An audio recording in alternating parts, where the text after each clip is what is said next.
Welcome back, subscribers, to JTD Bladesmithing. Today's adventure is going to be working on fixing my bolt jaw tongs.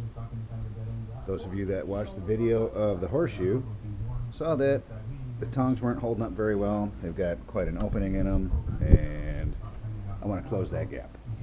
So I'm doing some research. I figured if I could work on my lighting, you guys can see me. There we go. Alright. I'm going to heat the tongs. I'm going to put them in the vise and clamp them down until they cool. Hopefully that'll close the opening. But I had to find a way to do that without the ends of the tongs crisscrossing like a scissor. Had to make a device. Here it is. Here's the issue we're having. This space here. I want this to be closed. So, how do I keep these from crisscrossing when this end is in the vise? You get creative. Oh, look at that. A couple pieces of angle iron, which is flat.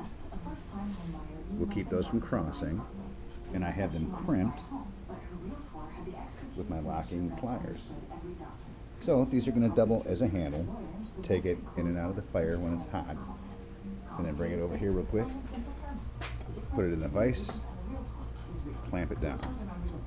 So we'll see if this actually works, because that's what I got to do. I want to finish making these horseshoes for Kevin, so that's where we're going to go today. So you guys keep watching.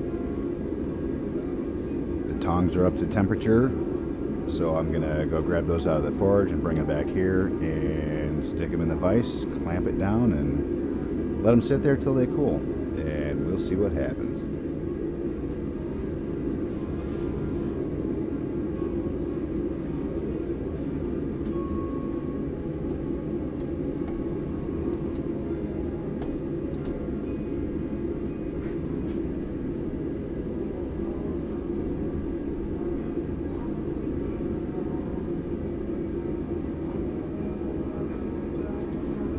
So, as you see, they are closed, and I'm going to let them cool down and see what happens, I guess. You know, if all else fails, I'll just buy another set of forging tongs. But I've been using these ones for probably 6 years, but I'm not sure why they spaced out like that. Probably just all the heating and reuse and the different sizes of the rebar and materials that I'm using, but catch you guys in a little bit when this cools down. Well, they're not completely cooled off yet, but I am going to loosen the vise to see what happens. Look at that. They didn't open up all that much. They're definitely a lot closer than they were when I started. But just to be safe, put them back in there and keep it tight and let them completely cool down, because that might actually make a difference. So I'll check back in a little while. Now everything is cool to the touch. No heat. It's all cooled down. So I'm going to take it out. Now, that is much better.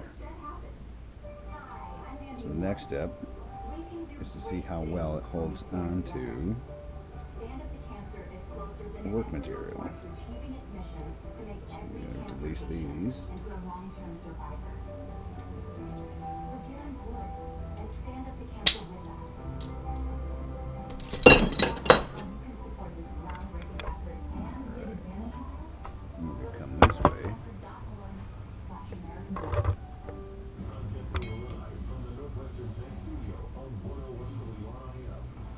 Oh yeah, that is workable. Alright, so that being said and done, it is time to fire up the forge and do a little bit more work on this rail spike. Got a couple tweaks I want to do to it. Yeah. So, I do have someone to thank for the idea of heating this and clamping it. They will remain nameless, of course, because I can't reveal my sources of information and inspiration. The spike is up to the right temperature, so I'm going to go grab that out of the forge and do a little alteration. And Chris, you know who you are. Miss your comments. I don't get any inspiration from you.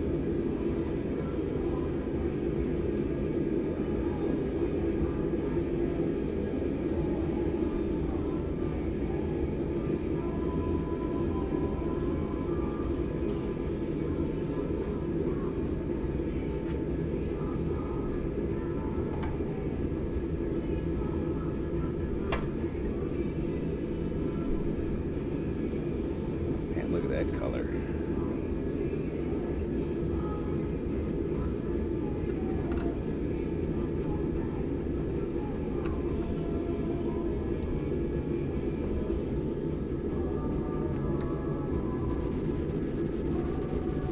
It's hot enough to burn your glove.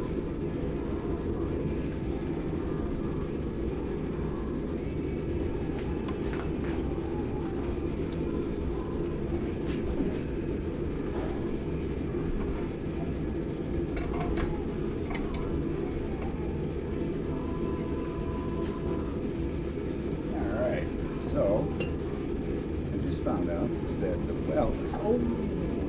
weld job lasted that long, and that's where it's at.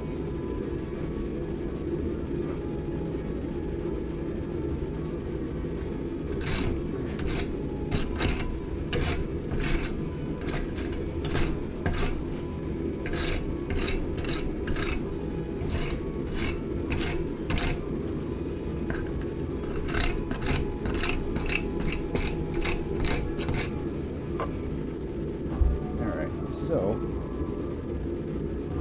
we added a twist to it, which is the ideal plan.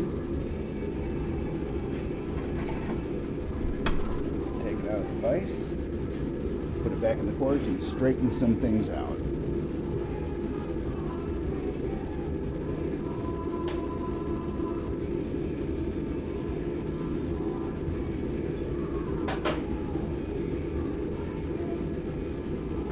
So yeah, that's where we're at for now. Got it back in the fire.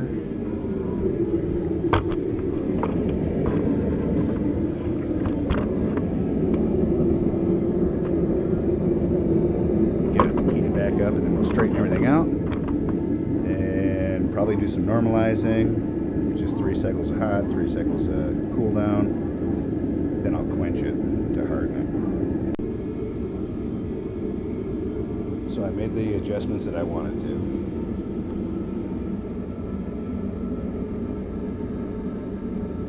This is the first cycle of normalizing, which is covered earlier.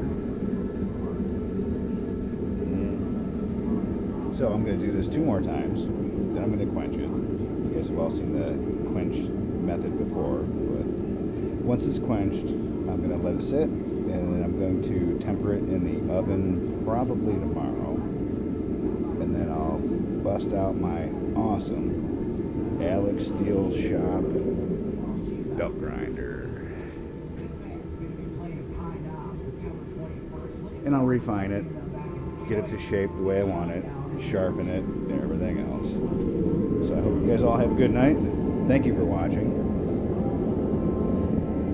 and enjoy your Labor Day weekend. By labor, I'm not talking about people that are giving birth. I'm talking about people that are actually working. So, Next on the list tomorrow, probably cut the grass. So I got the lawnmower out. That it frees up a little bit more space here in the shop. So you guys all take care. Thank you for subscribing. Thank you for please like my videos. Give me 1 second. I do go on my channel and I see that my videos have quite a few viewings, 4 likes. Come on. If you don't like my video, please post a comment as to why. What's wrong with it? What did I not do correct? What could I do better? Give me some criticism and some feedback. Now, don't tell me I'm a piece of garbage and my work sucks, because I already know that. I already know that. But continue to watch. Spread the word. JTD Bladesmithing. If anybody wants to contact me, I do have business cards that I send out with each knife that's ordered. I have an email, jtdbladesmithing@yahoo.com. Feel free to contact me. And for those of you that personally know me, you know my cell phone number. So go ahead and contact me that way. You guys take care, and we'll see you next time around. For all you tweakers out there, the tweaks have been done.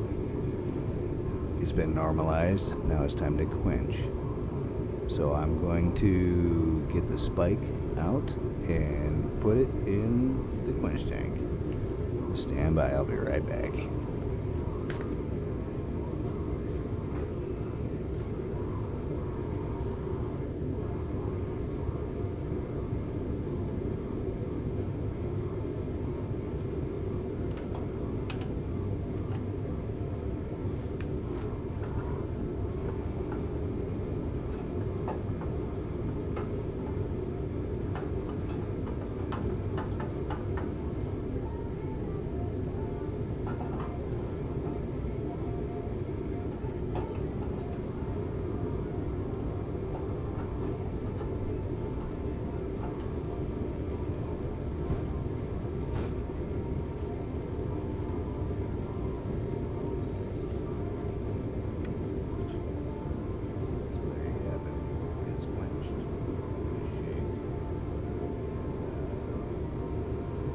Little kinks.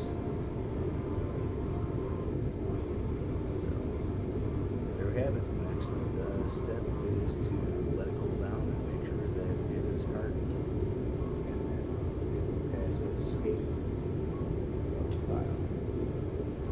The file digs into it. It's not hard, but it is what it is.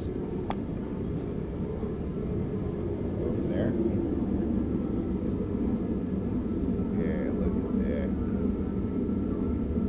Step is to, like I said, temper it in the oven. What we'll do from there, bust out the disc grinder. I'm sorry, angle grinder. No, belt sander. Clean that all up and make it nice. And there you have it. That's a good deal of work today. Nice and hot.